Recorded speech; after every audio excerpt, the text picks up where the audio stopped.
Bonsoir à tous. Nous allons continuer sur la partie 4 de cette formation qui est la dernière partie.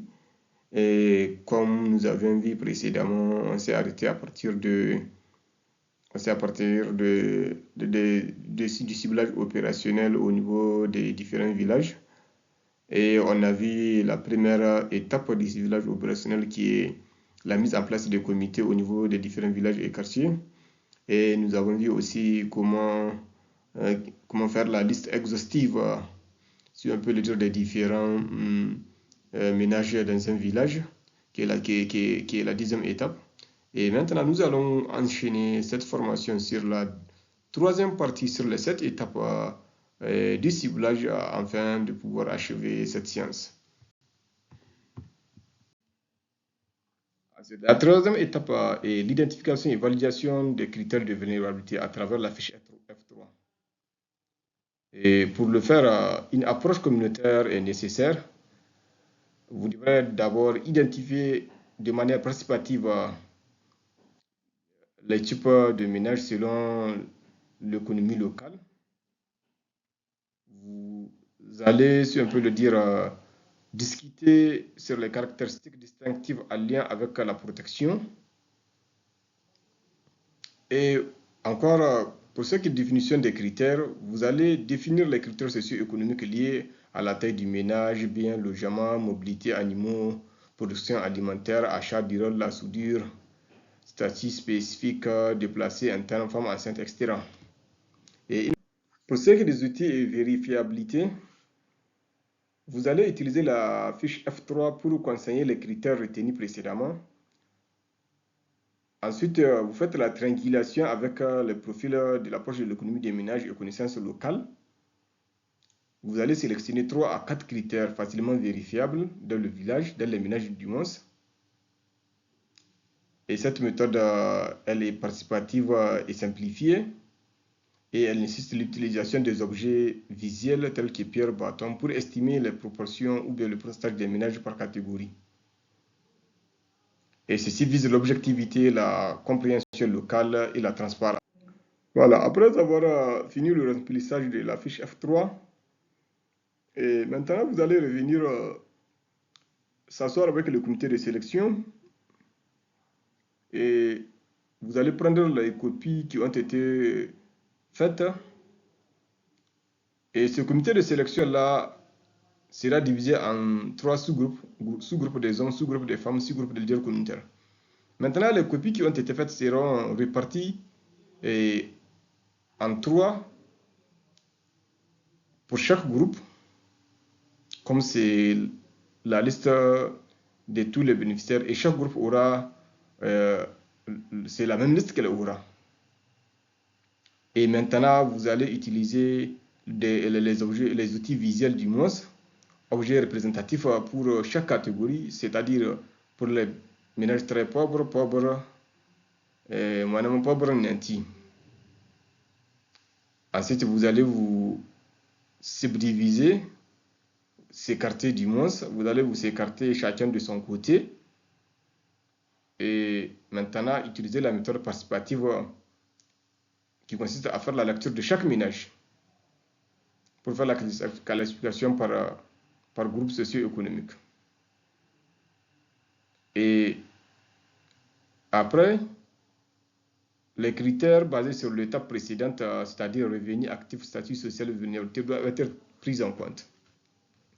Et le respect des principes de protection, c'est-à-dire équité, impartialité, non-discrimination, doivent être aussi pris.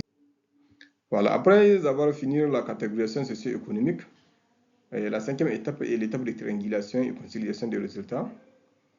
Et cette étape-là, elle consiste à faire réunir tous les 3 sous-groupes sous un même hangar ou bien sous un même arbre, s'asseoir ensemble pour croiser le résultat obtenu.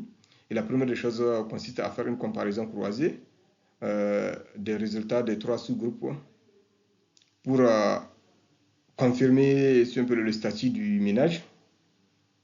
Et la gestion des divergences doit se faire à travers des discussions pour consensus ou visiter, si possible, le ménage. Et ici, le processus de transparence est important pour la validation commune avec animateurs et comité des sages.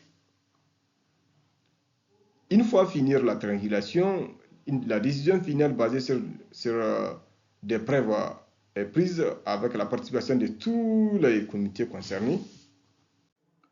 Voilà, après avoir fini la triangulation et la validation des différents ménages, maintenant la sixième étape est la vérification et validation porte à porte des ménages.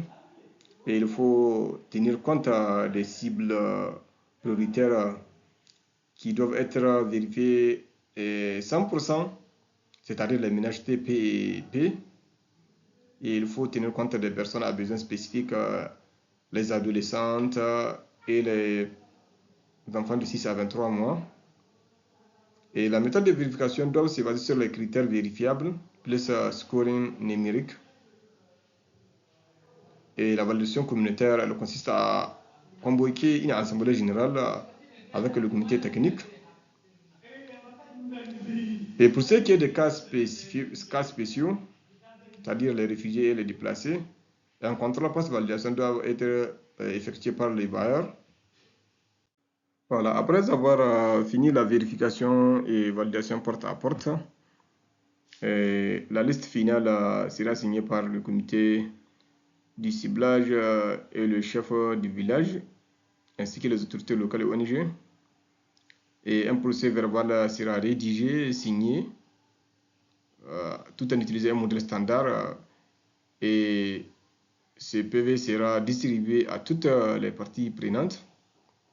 Pour ce qui est d'archivage et traçabilité, des copies multiples doivent être faites et conservées par chaque acteur impliqué.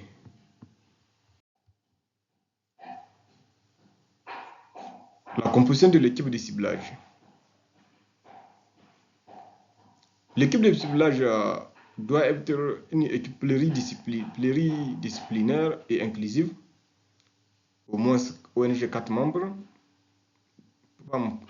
un seul agent, service technique un seul agent, commune ou chefferie traditionnelle un seul représentant, société civile un seul membre, jeune ou femme, parité, présence obligatoire d'au moins une femme pour faciliter les échanges.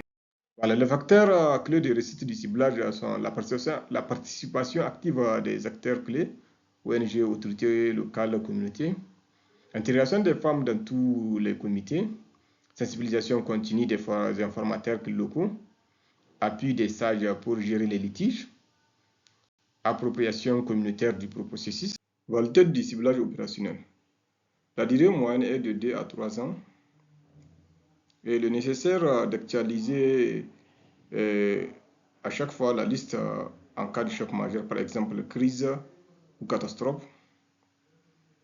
Il est important aussi d'observer une attention particulière parce que quand le ciblage est trop fréquent, il y a le risque de fraude ou des données faussées.